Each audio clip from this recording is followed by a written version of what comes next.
Hey guys, welcome back. Today we're going to make a tablecloth wreath using a 20-inch wire wreath form, and I got this at Walmart and it was $4 and change. And we're also using this spider web that I got from the Dollar Tree. You're going to need some Chenille stem.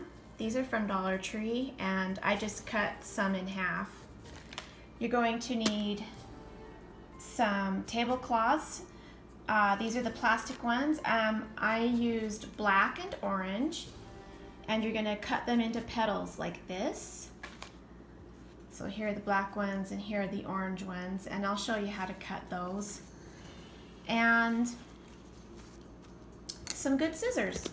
That's all you need. And these are actually kitchen shears. I find that these cut plastic tablecloths really well for me, so I'm just using these.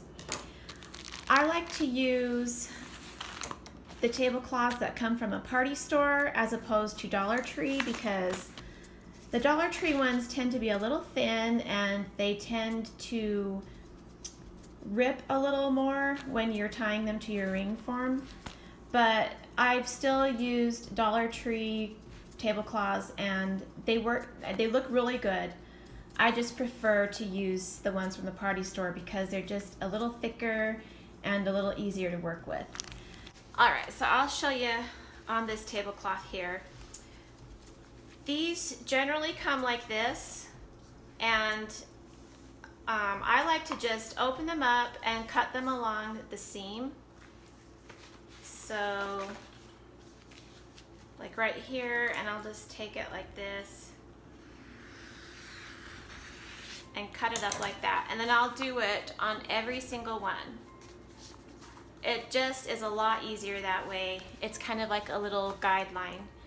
And then some of these, well, they're all going to be still attached on the ends like that. They're going to be folded, so you're going to have to go ahead and cut those. So I like to do it before I do my strips.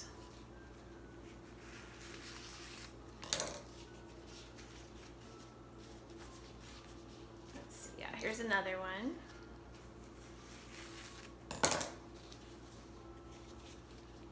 Okay, and it's usually both sides.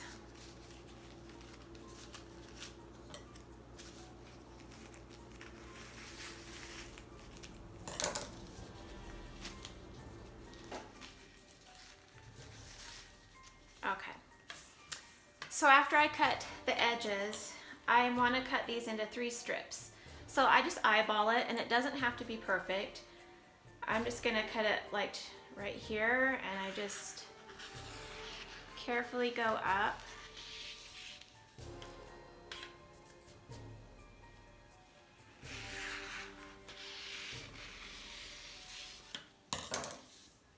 So then I take each strip and fold it in half, and then cut that in half.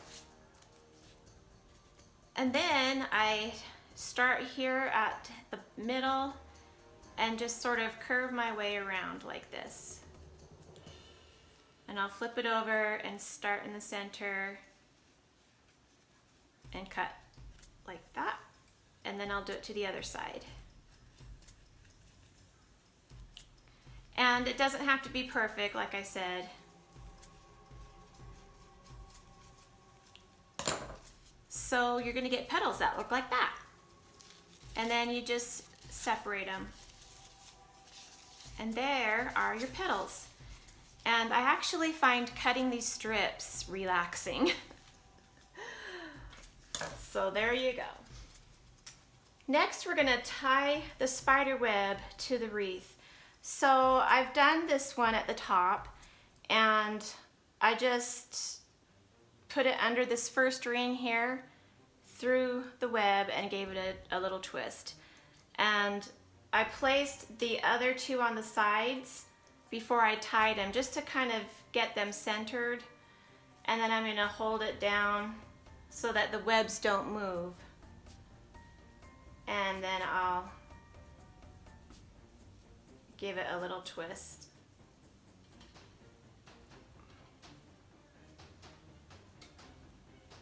that. And then come over here and do this one.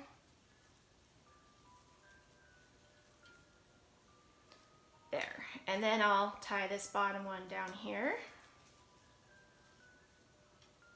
So just bring it up through the inside, the inner ring here, through your spider web corner, and then just give it a twist. And so I have 4 joints. Maybe I'll do a couple more.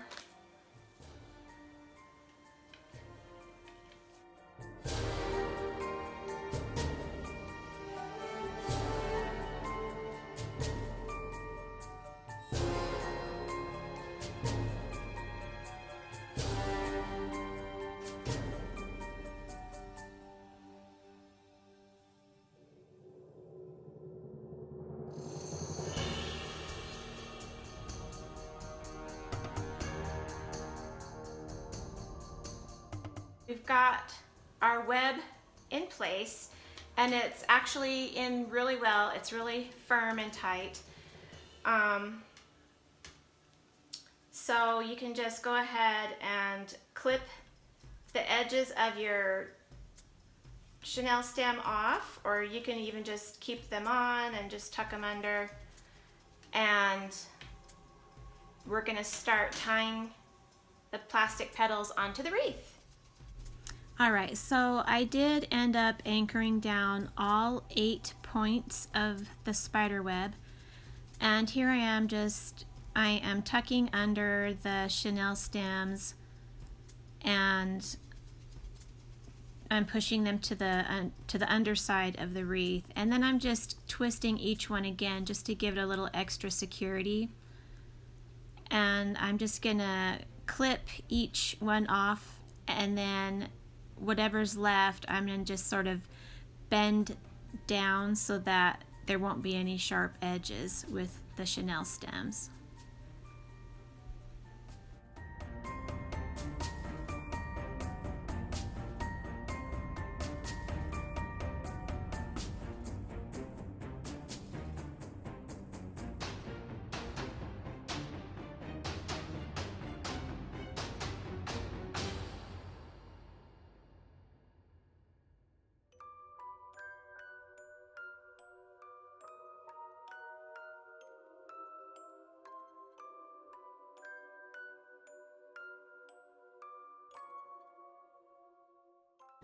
All right, so we're all in place now. So I like to start on the inner ring and work my way out. It's a lot easier that way. So I'll just start right here at this first bar, and you just take it. Oh, let's be careful because I just grabbed 2. Let's try that again. This is a little time consuming, but it's still really fun. And then you just tie it in a knot, just like that. And don't pull hard because these will rip, and then you'll have to cut it off and put a new one on. So I just alternate orange and black, orange and black.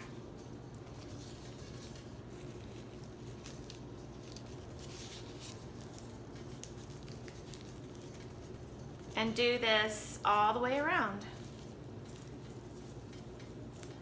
until it's full. And then when I get to this, I will count to see how many strips I used in this section, and then I'll do the same amount in each section so that it stays even, so that one part's not really fluffy and tight and another part is less fluffy and tight.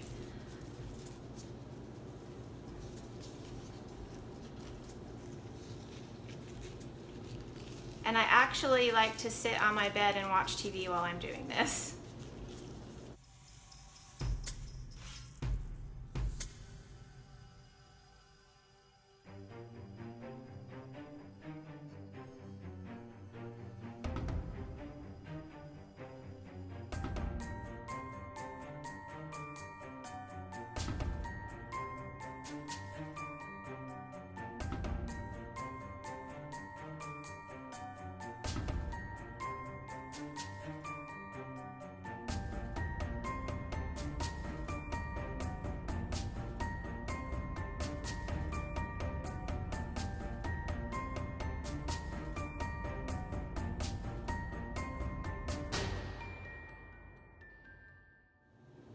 Okay, so I ended up having 22 pieces in this section.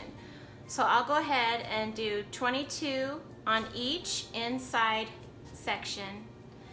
And then I'll probably do 26 on this one, 30 on this one, and 34 on this one. So I'm gonna get started and finish up, and I'll show you the end result. Here's the finished product, everybody. I think it turned out so cute.